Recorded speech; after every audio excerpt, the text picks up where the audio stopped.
안녕하세요.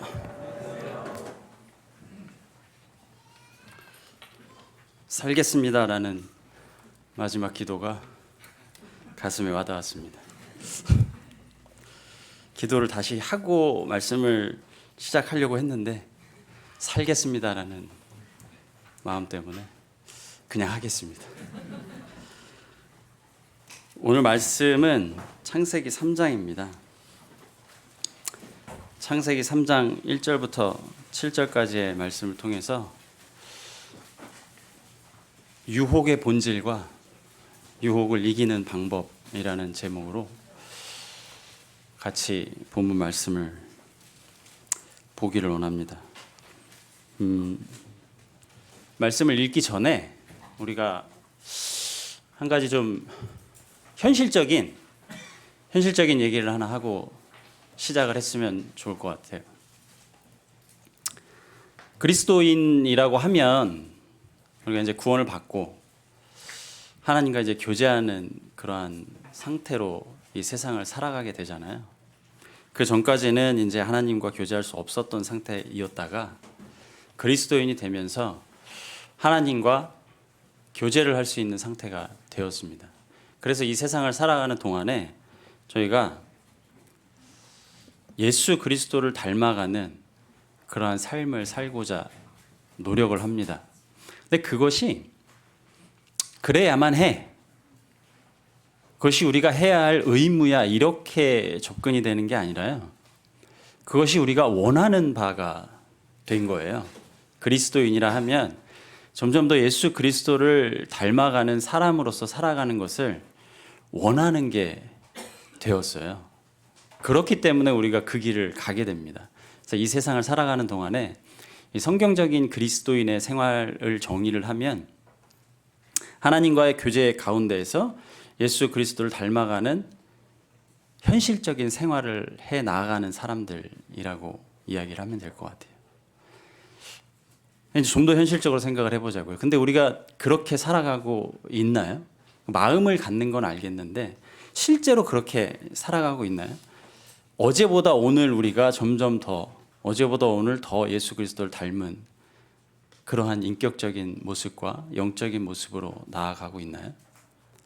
1년보다 오늘이 5년 전보다 지금이 더 우리가 성숙한 그리스도인이 되었다라고 이야기를 할 수 있을까요? 이게 어려운 부분이에요. 이것을 현실적으로 정리를 해보면 우리가 예수 그리스도를 닮아가는 생활을 하려고 이렇게 노력을 합니다. 그렇게 살아가다가 때로는 지치게 돼요.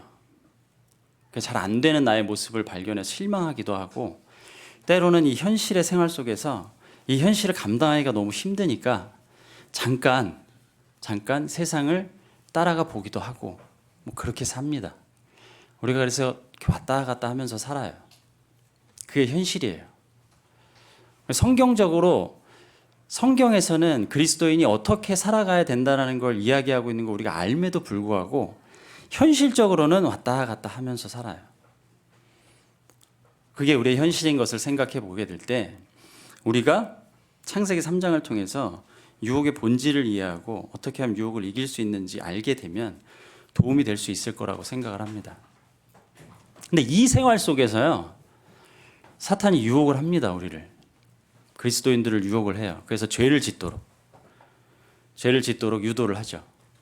그래서 우리가 죄를 짓기도 하고 또 안 짓기도 합니다.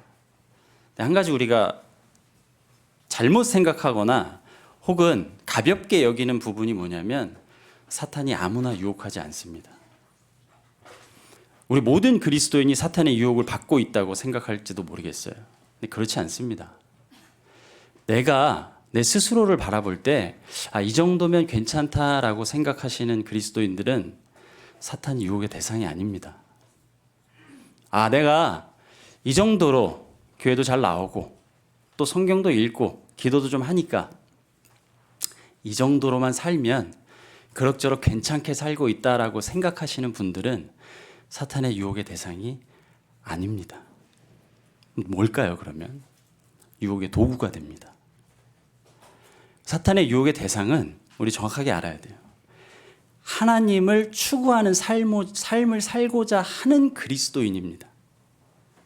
그것에 관심이 없는 사람은 그 사람이 사탄의 도구가 되어서 다른 좀 더 경건하게 살고자 하는 사람을 넘어뜨리는데 이용이 됩니다. 이게 우리의 현실이에요. 우리의 현실이 우리 개인적인 입장으로 봤을 때는 하나님을 추구하는 삶을 살기도 했다가 어떨 땐 또 좀 세상을 좀 바라보기도 했다가 이렇게 왔다 갔다 하면서 사는 것 같지만 이 사탄의 시선에서 보게 되면 하나님을 추구하는 삶을 사는데 가장 효과적인 도구는 옆에 있는 그리스도인입니다. 그것이 현실이에요. 그래서 그 창세기 3장을 통해서 우리가 이 유혹의 본질을 좀 이해를 하고 그리고 유혹을 어떻게 이길 수 있는지 이것에 대해서 좀 얘기를 해보고자 합니다. 창세기 3장 1절부터 7절입니다. 전체 다가 아니고요. 제가 읽어보겠습니다. 그런데 뱀은 여호와 하나님이 지으신 들짐승 중에 가장 간교하니라. 뱀이 여자에게 물어 이르되 하나님이 참으로 너희에게 동산 모든 나무의 열매를 먹지 말라 하시더냐. 여자가 뱀에게 말하되 동산 나무의 열매를 우리가 먹을 수 있으나 동산 중앙에 있는 나무의 열매는 하나님의 말씀에 너희는 먹지도 말고 만지지도 말라. 너희가 죽을까 하노라 하셨느니라. 뱀이 여자에게 이르되 너희가 결코 죽지 아니하리라. 너희가 그것을 먹는 날에는 너희 눈이 밝아져 하나님과 같이 되어 선악을 알 줄 하나님이 아심이니라. 여자가 그 나무를 본즉 먹음직도 하고 보암직도 하고 지혜롭게 할 만큼 탐스럽기도 한 나무인지라.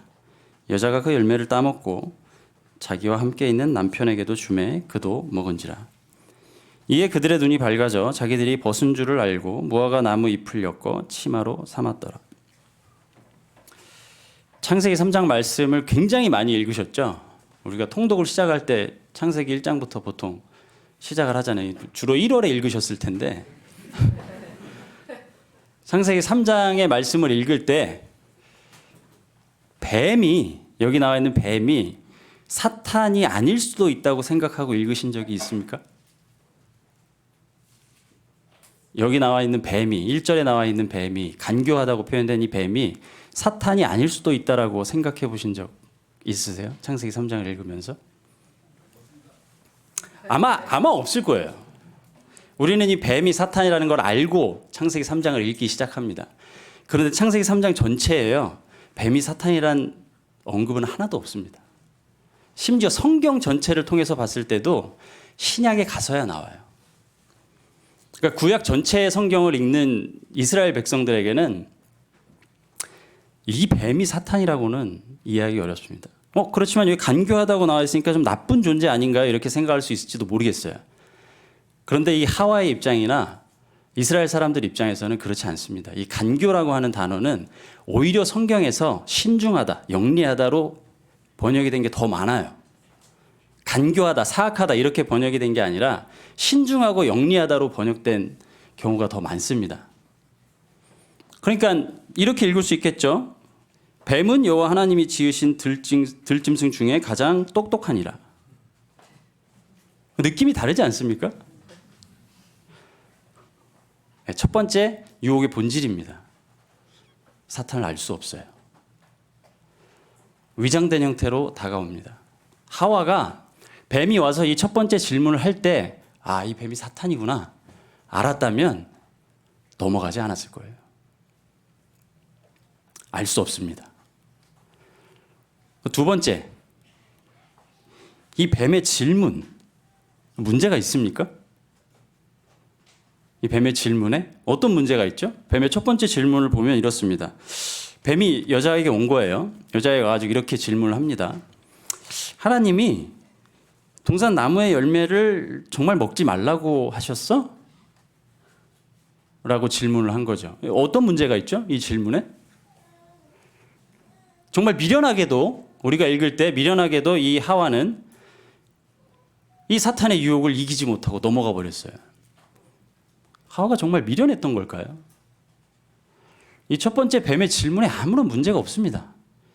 심지어 두 번째 말에 눈이 밝아질 거라고 얘기했는데 7절에 실제로 눈이 밝아졌어요. 그렇잖아요. 뱀이 거짓말한 게 아니에요. 이 부분에서. 이 열매를 먹으면 눈이 밝아질 거야. 근데 성경에서 그들의 눈이 밝아졌다고 이야기를 하고 있습니다. 그러니까 눈이 밝아진 거예요. 그 밝아진 결과가 다를지는 몰라도 어쨌든 눈이 밝아진 거예요. 그래서 뱀의 첫 번째 질문에는 아무런 문제가 없습니다. 두 번째 유혹의 본질입니다. 이 사탄의 유혹이 우리에게 쉽게 구별되지 않아요. 그 결론적으로 이렇죠. 사탄이 누군지도 몰라요. 근데 안다고 하더라도 그것이 유혹인지 몰라요.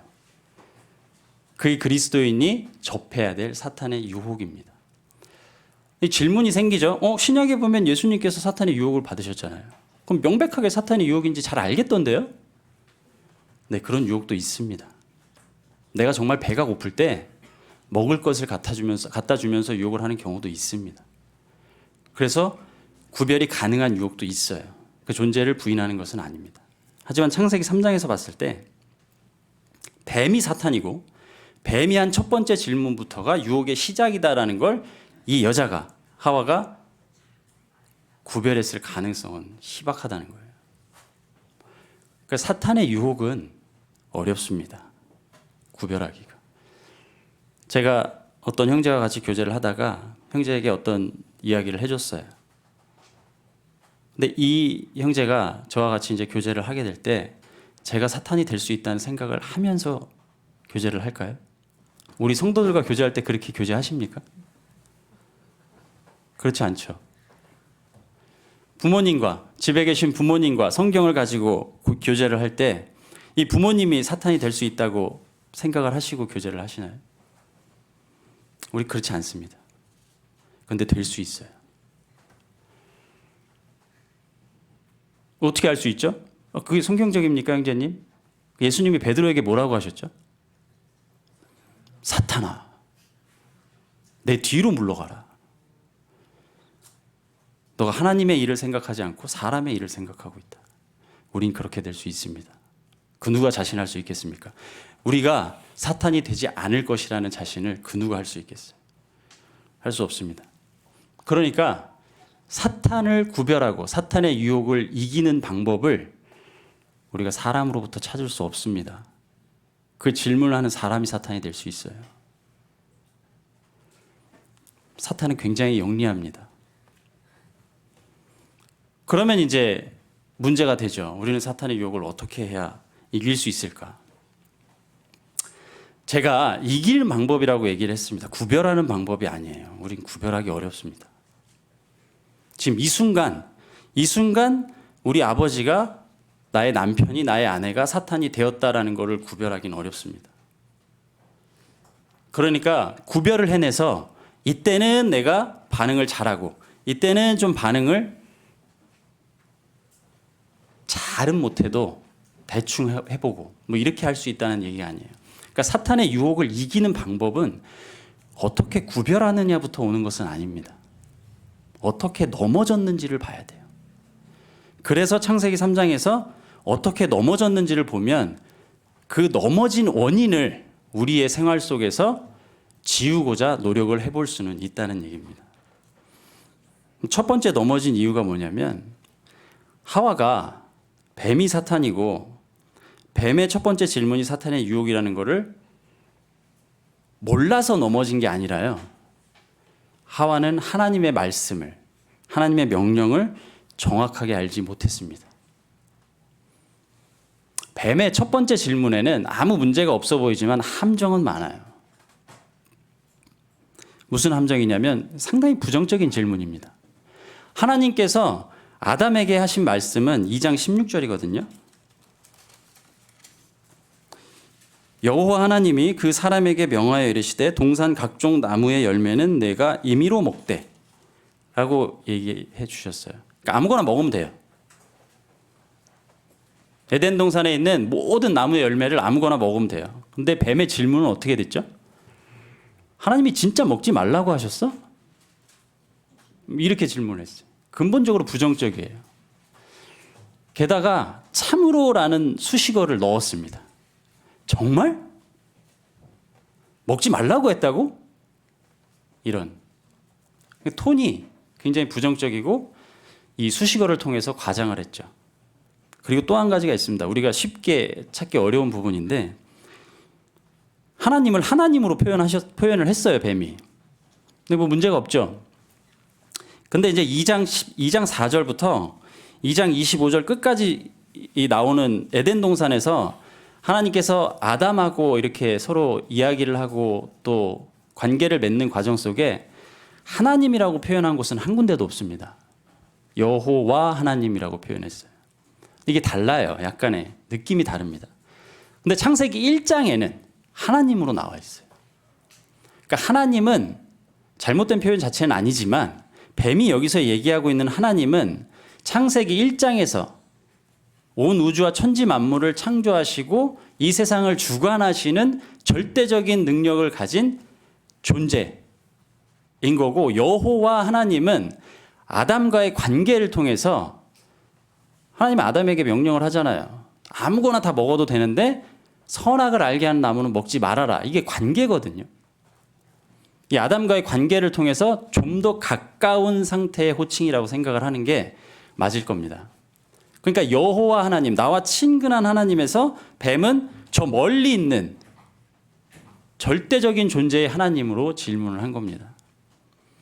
뭐 질문은 그렇게 여러 가지 함정을 넣어서 했다고 이해를 할 수가 있습니다. 근데 그 질문 자체가 이 여자가 하나님의 말씀을 정확하게 알지 못했다라고 결론을 내릴 수는 없죠. 하와의 대답을 보면 알 수 있어요. 뭐라고 대답을 하죠? 동산 중앙에 있는 나무의 열매는 하나님의 말씀에 너희는 먹지도 말고 만지지도 말라 너희가 죽을까 하노라 라고 대답을 했습니다. 2장 17절 하나님의 명령엔 선악을 알게 하는 나무의 열매는 먹지 말라. 내가 먹는 날에는 반드시 죽으리라. 굉장한 차이가 있습니다. 얼핏 듣기엔 별 차이 없어 보이지만 굉장한 차이가 있습니다. 첫 번째로 이제 뱀이 사용했던 호칭을 그대로 사용하죠. 하나님이라는 호칭을. 우리가 호칭에 집중할 필요는 없겠지만은 두 번째로는 만지지도 말라라는 걸 넣었어요. 하나님이 언제 만지지 말라고 하셨죠? 먹지 말라고 하셨지 만지지도 말라고 하신 적은 없습니다. 근데 자기 마음대로 만지지도 말라라는 걸 넣었어요. 아, 이건 만지지도 말래. 이런 느낌으로 이해하시면 돼요. 약간 불만스럽지 않나요? 불만이 섞여 있는 것 같은. 그리고 결정적인 거, 우리가 잘 아는 반드시 죽으리라가 죽을까 하노라로 바뀌었어요. 죽을까 하노라에 대해서 어떻게 이해를 하십니까? 죽을까, 안 죽을 수도 있다라는 표현이 있다고 생각을 하시죠? 네. 한글말로는 그렇게 돼요. 죽을까 하노라. 제가 그 부인하지 않습니다. 근데 영어로는 뭐 아마도 죽을 거야 이렇게는 아니에요. 근데 차이는 있어요. 반드시 죽으리라가 그냥 죽는다로 이제 바뀐 이 차이가 있어요. 근데 한국말로는 죽을까 하노라니까 아마도 여자의 마음속에 안 죽을 수도 있지 않을까? 라는 생각이 있을 수 있었다는 거예요. 하나님의 말씀을 정확하게 알지 못하면 사탄의 유혹에 넘어가게 됩니다.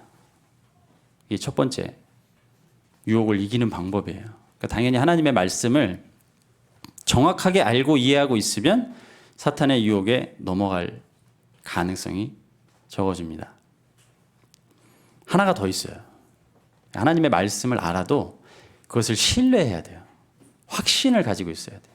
하와처럼 반드시 죽으리라가 죽을까 하노라로 바뀌면 유혹에 넘어갑니다. 그러니까 반드시 죽으리라 했으면 죽는 거예요. 선악을 알게 하는 나무의 열매를 먹으면 죽는 거예요. 죽을까 하노라라는 건 하와의 마음속에 어느 정도의 의심이 있었던 거예요. 모르겠어요. 아담이 하와에게 죽을 수도 있대 이렇게 얘기했는지는 모르겠어요. 직접 듣지 않았잖아요. 아담이 하와에게 그렇게 전달했는지는 모르겠어요. 우리가 알 수 없죠. 하지만 정확한 것은 하와는 하나님의 말씀을 정확하게 알지도 못했고 신뢰하지도 않았던 겁니다. 이제 확실히 알아야 돼요. 근데 그 다음에 뱀이 뭐라고 얘기를 하죠? 이 하와의 하나님의 말씀에 대한 무지를 확인한 사탄이 하와에게 뭐라고 접근을 하죠? 결코 죽지 않는다. 순서가 있습니다. 처음부터 하와가 뱀이 하와에게 가서 선악을 알게 하는 나무를 먹어도 결코 죽지 않아 라고 얘기하지 않습니다. 알았어요. 하와는, 이 여자는 하나님의 말씀을 대충 이해하고 있구나라는 걸 알고 나서 그 정반대의 이야기를 과감하게 던지죠. 결코 죽지 않는다. 넘어갑니다. 정리해보면 이렇게 돼요. 하나님의 말씀을 정확하게 알고 이해하고 있지 않은 사람들, 그런 그리스도인들은 사탄의 유혹에 넘어갈 가능성이 높습니다. 하나님의 말씀을 알고 이해하고 있다고 하더라도 그것을 100% 믿지 않는 사람들, 사탄의 유혹에 넘어갈 가능성이 높습니다. 우리가 해야 될 것은 하나님의 말씀을 알고 신뢰하는 것이 추상적이죠. 굉장히 추상적입니다. 이 말은 누구라도 할 수 있어요. 어떻게 현실적으로 우리가 이걸 이해할 수가 있을까요? 제가 하나님의 말씀을 알고 이해하는 것이 사탄의 유혹에 넘어가지 않는 길이다라고 말씀을 드렸는데, 이 창세기 3장 1절부터 7절의 내용을 읽었을 때 이해가 안 되는 부분이 있으셨나요? 없죠. 그러니까 우리는 창세기 3장 1절부터 7절의 내용을 알고 이해하고 있다고 얘기할 수 있습니까? 정확하게 알고 이해하고 있다고 얘기할 수가 있습니까? 이게 이제 현실적인 질문이에요. 그리스도인으로서 이 세상에 살아가면서 이 성경 말씀을 읽어요. 오늘의 큐티가 시편 77편이었죠. 많은 성도님들이 아마 읽으셨을 겁니다. 읽는 거 괜찮아요. 그 이해를 해요. 한글이니까 다 이해를 하잖아요. 우리가 히브리어 읽으면 이해 못 하잖아요. 읽지도 못하지만 한글이니까 다 이해를 하잖아요. 그리고 이해를 해요. 그럼 하나님의 말씀을 정확하게 알고 이해한다고 우리가 얘기할 수 있을까요? 그럼 사실 성경은 한 번만 읽어보면 되는 거 아닌가요? 그러니까 하나님의 말씀을 정확하게 알고 그것을 이해하고 있다는 것에 우리의 현실적인 접근은 다른 거예요. 하와가 저 동산 중앙에 있는 나무의 열매를 먹으면 죽을까 하노라로 알고 있었어요. 먹지도 말고 만지지도 말라고 했는데 먹으면 죽을까 하노라 이렇게 알고 있었어요. 뭐 잘못됐습니까? 심지어 만지지도 말라라는 것을 추가했어요. 이게 뭐 잘못됐습니까? 안 만지면 더 좋잖아요. 그런 거 아니에요? 하나님께서 먹으면 반드시 죽으리라라고 얘기를 했는데 안 만지면 더 좋은 거 아닙니까? 그러니까 하와가 아이를 낳아서 아이에게 만지지도 마 이렇게 얘기해 주면 그게 더 나쁜 건가요? 하나님의 명령을 지키는 데 있어서 반대가 되나요? 그렇지 않잖아요. 그러니까 하와는 하나님의 말씀을 알고 이해하고 있었어요. 적용이 안 된 거죠. 하나님의 말씀을 알고 이해하고 있다라고 하는 것은 우리 생활에 적용이 돼야 돼요. 그럼 창세기 3장 1절부터 7절의 내용을 우리 생활에 어떻게 적용할 수 있냐는 거죠. 어쨌든 내가 하와와 같이 사탄의 유혹에 넘어가서는 안 되는 거잖아요. 근데 근본적인 질문입니다. 왜 넘어가면 안 되죠? 사탄의 유혹에 왜 넘어가면 안 되죠? 죄를 짓는 것이 싫으니까요? 정말 싫습니까? 죄를 짓는 것이? 그렇지 않을걸요? 때론 좋습니다. 우린 즐기기도 해요. 이 죄악된 생활을. 사탄의 유혹에 왜 넘어가면 안 될까요? 우리가 여러 가지 성경에서 이야기하고 있는 많은 질문들을 도출해낼 수 있습니다. 창세기 3장에서 가장 많이 나오는 질문이 뭘까요? 하나님께서 선악과를 왜 만드셨을까? 애초에 만들지 않았으면 원죄라는 것도 없고 인간의 죄라고 하는 것 자체가 없는데 왜 만드셨을까? 이런 질문으로 우리가 많은 질문을 받잖아요. 마찬가지입니다. 생활 속에서 제가 지금 드린 질문, 우리가 왜 사탄의 유혹에 넘어가면 안 되는지에 대해서 답을 못 하신다면 하나님의 말씀을 정확하게 알고 이해하고 있는 것이 아니라는 거예요. 그럼 더 현실적으로 나아가 보겠습니다. 제가 이 직장을 가야 될지 저 직장을 가야 될지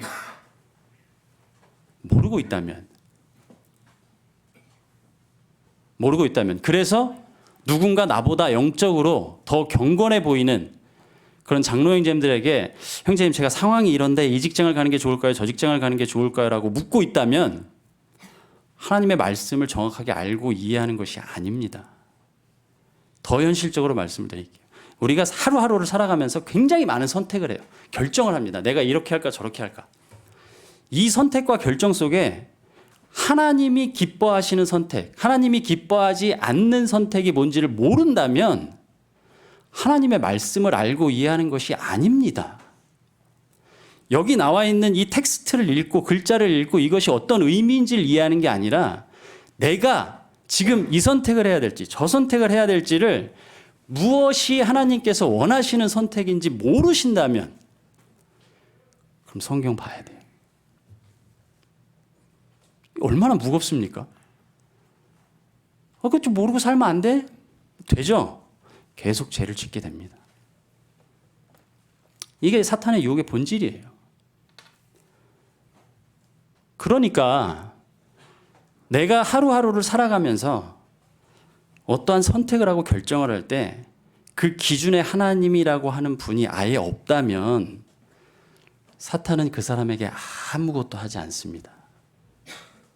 그대로 살면 되잖아요. 사탄의 입장에서 이보다 좋은 게 어디 있어요.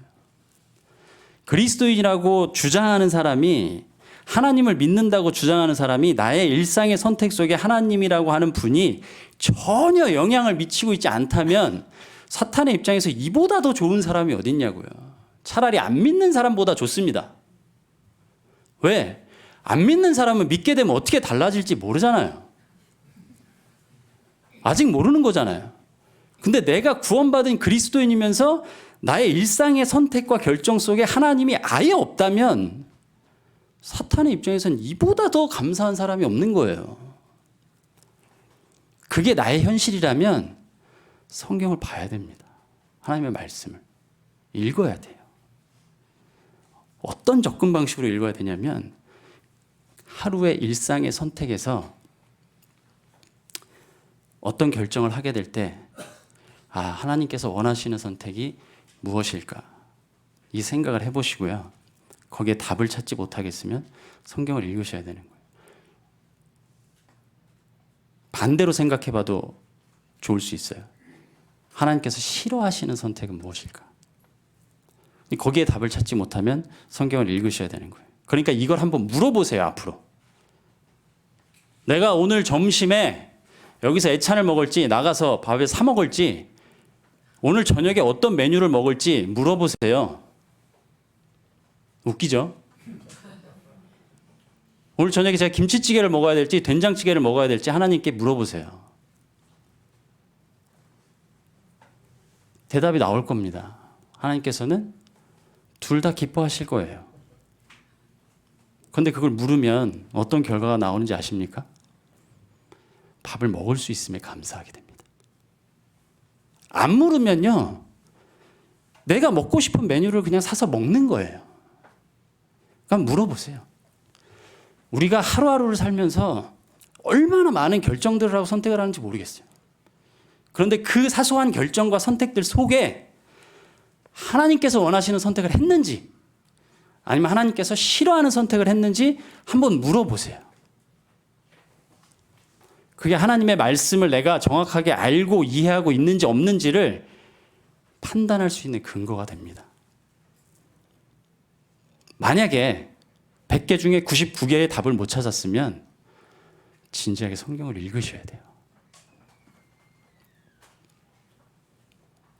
이게 하나님의 말씀을 알고 있느냐 모르고 있느냐의 차이인 겁니다. 하와가 정말 하나님의 명령을 몰랐던 게 아니에요.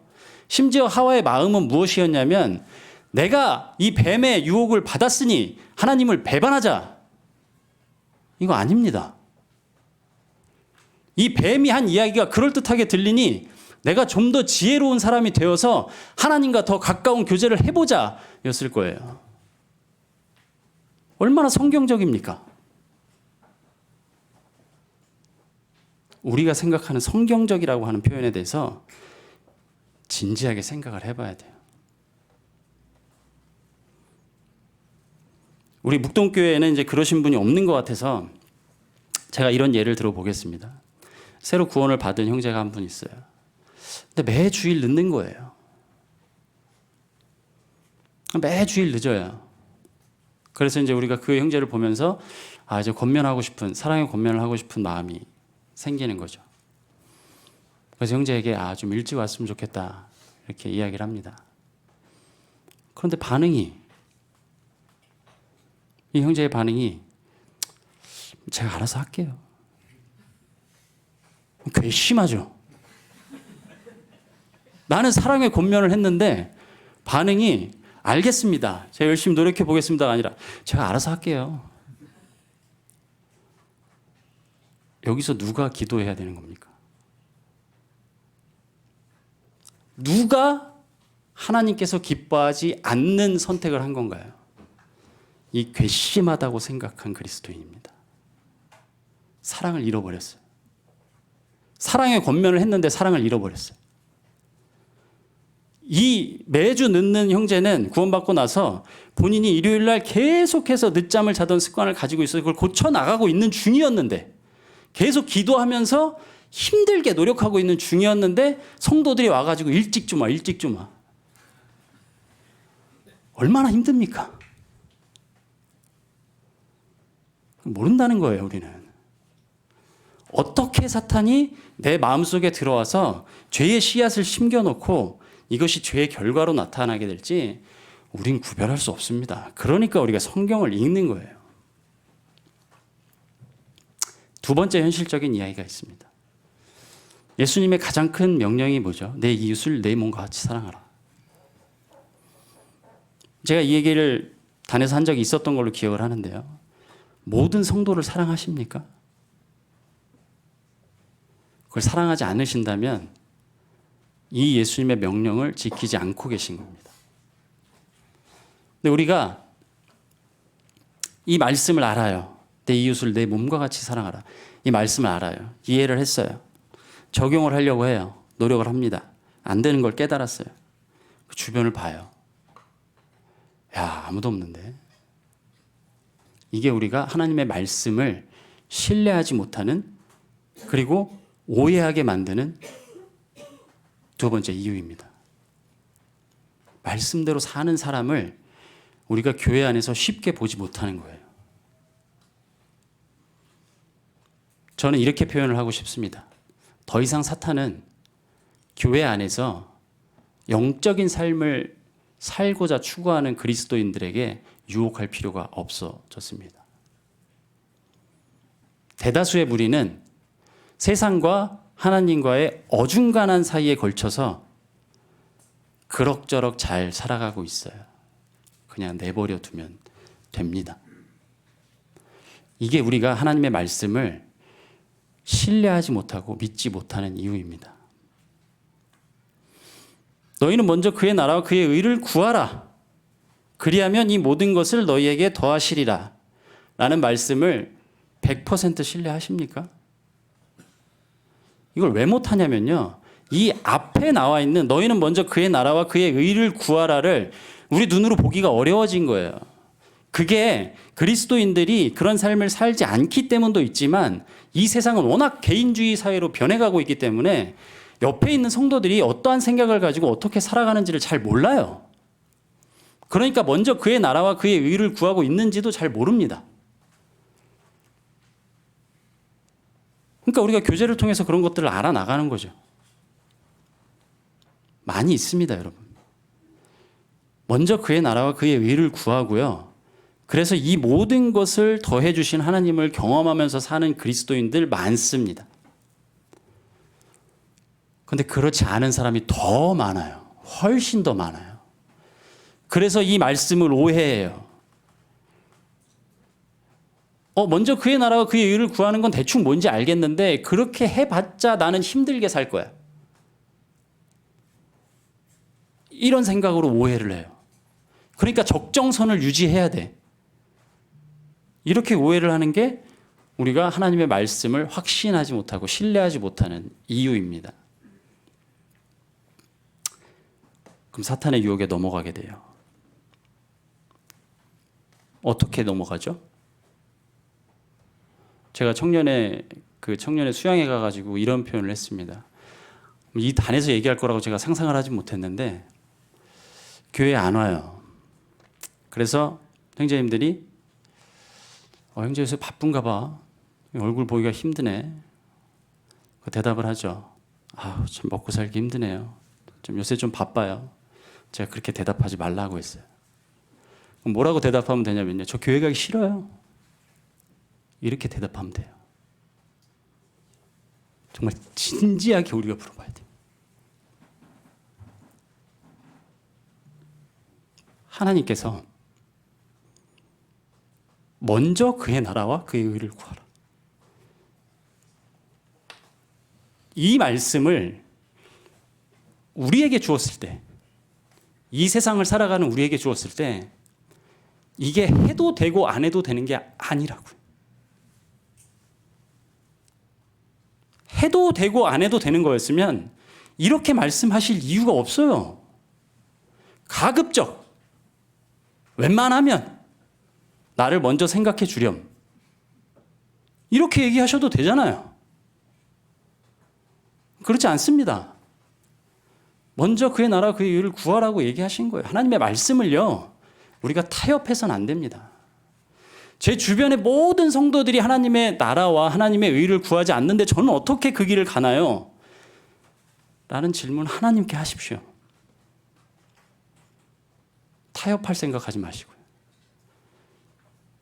그리스도인으로서 교회 안의 모든 성도를 사랑하고 더 나아가서 세상 속에 있는 내 주변에 있는 모든 사람을 사랑해야 되는 이 명령을 사람이 어떻게 그렇게 살아? 라는 그런 애매모호한 타협점으로 의로하지 않으시기 바랍니다. 사탄의 유혹에 넘어가요. 교회가 무엇을 향해 나아가야 됩니까? 우리가 말씀과 기도로 돌아가야 될 때라고 생각을 합니다. 근데 이게 우리의 모습이, 우리 묵동교회의 모습이 뭐 타락했거나 영적으로 힘들거나 이래서 드리는 말씀이 아니에요. 제가 처음에 미국에서 돌아오고 나서 간증을 했었죠. 그때 간증의 3가지 목록이 그거였습니다. 하나님께서 나를 인격적으로 사랑하신다. 그런데 나는 죄인이다. 그 3번째가 결국 그래서 내가 문제다. 이런 말씀을 드렸습니다. 우리가 이 시점에서 성경을 모르겠어요. 성경 구원받고 나서 한 50년 되신 분들은 한 50번은 읽어보셨겠죠? 모르겠어요. 한 50번 읽어봤다고 가정을 해봅시다. 그럼 하나님의 말씀을 잘 알고 이해하고 있어서 그렇게 사라집니까? 그게 안 돼요. 다 안 돼요. 다 안 되는데 우리가 성경적이라는 이유를 가지고 다른 성도의 어떤 모습을 판단하고 잣대를 들이대고 있는 거예요. 다 안 됩니다. 다 안 되니까 함께 모여서 머리 대신 예수 그리스도의 지시를 따라서 함께 모여서 우리의 씨름의 상대인 악의 영을 이겨내야죠. 우리끼리 싸우는 거 아니잖아요.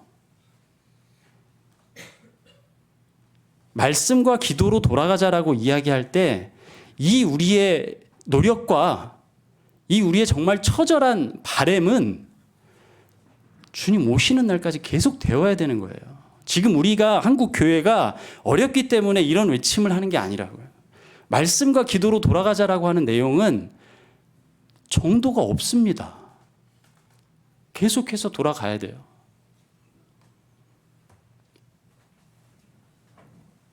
하와가 사탄의 유혹에 넘어가게 된 배경 속에 마지막 한 가지 말씀을 드리고 정리하고 마치겠습니다. 뭐가 있냐면요. 하와는 하나님께 물은 적이 없어요. 심지어 아담에게도 안 물었어요. 뱀이 결코 죽지 않는다고 하는 하나님의 말씀과 완전히 반대되는, 반드시 죽으리라와 완전히 반대되는 미끼를 던졌을 때에도 하와는 하나님에게 물어보지 않았어요. 하나님, 제가 하나님께 들은 것은 반드시 죽는다는 얘기인데 뱀이 이렇게 얘기를 합니다. 제가 어떻게 해야 될까요? 묻지 않았습니다. 우리는 하나님께 나아가야 돼요. 하나님께 물어야 됩니다. 무엇을요? 이제부터 찾아보셔야 돼요. 나의 일상의 결정들이 어떤 기준으로 내가 선택을 하고 결정을 하고 있는지를 잘 면밀하게 조사해 보시고, 그 면밀한 조사 끝에 여기에는 하나님이 전혀 없구나 라고 하는 것부터 어떻게 이 결정에 하나님이라고 하시는 존재를 넣을 수 있는지를 하나님께 물어보시고 성경을 읽으셔야 됩니다. 돈을 버는 게 중요합니까? 우리가 먹고 사는 게 그렇게 중요합니까? 하나님께서 예수님이 다시 오시기 전까지 우리에게 주신 하나님의 말씀은 이 성경이 전부예요. 고작 66권밖에 안 됩니다. 이 말씀 한 번을 읽는데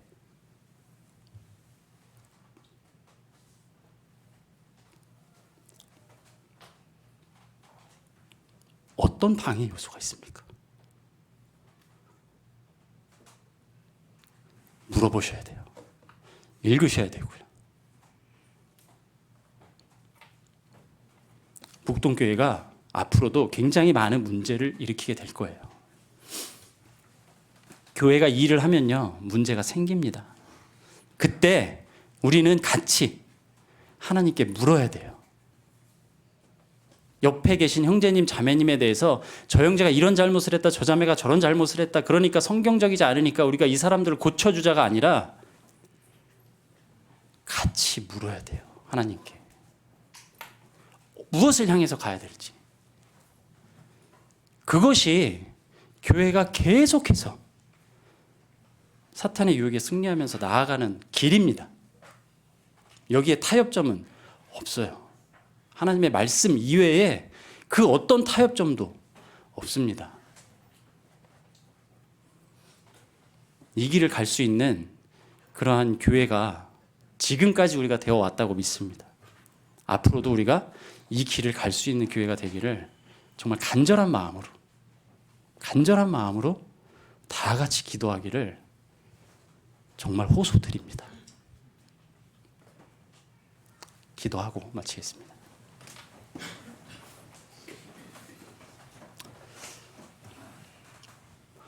주님, 감사를 드립니다. 저희들로 하여금 이 세상 가운데에서 참 하나님의 자녀로서 살아갈 수 있음에 감사를 드립니다. 저희들이 하나님의 말씀인 성경을 대하고 또 하나님께 기도하고 또 기도의 응답을 듣는 것에 있어서 게으르지 않기를 원합니다. 주님께서 저희로 하여금 사탄의 유혹을 이길 수 있는 그러한 능력 있는 교회로 주님 살아갈 수 있도록 도와주시기를 이 시간 간절히 기도를 드립니다. 오늘 이후의 시간도 주님께서 온전히 인도해 주시기를 원하고 이 모든 말씀을 우리 구주 예수 그리스도의 이름으로 감사하며 기도드렸습니다. 아멘.